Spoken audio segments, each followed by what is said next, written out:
हैं TN news. खबर शामिल करते हैं धाबेजी से। धाबेजी में कायम निजी फैक्ट्री ने 400 के करीब मजदूर बेरोजगार कर दिए।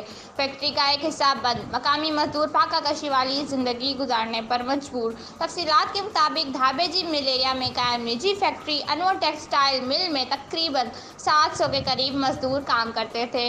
गुज़श्ता 2 दिन पहले मकामी इंतजामिया ने बगैर किसी नोटिस के मिल के अंदर मजदूरों के लिए बनाई गई कॉलोनी को खाली करवा कर 100 के करीब मजदूरों को बगैर किसी नोटिस के फारिग कर दिया।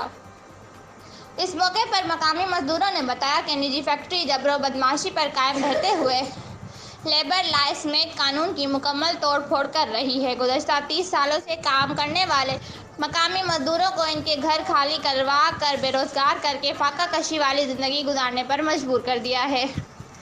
याद रहे कि धाबेजी में कायम निजी फैक्ट्रियों के अंदर आटे में नमक के बराबर मकामी मजदूर काम करते हैं, जिन्हें नई इंतजामिया ने आने के बाद उनके घर खाली करवा कर बेरोजगार कर दिया, जो इस वक्त मुकम्मल तौर पर फाका कशी वाली ज़िंदगी गुजारने पर मजबूर है। रिपोर्ट शाहिद समूह, टीएन न्यूज़, धाबेजी।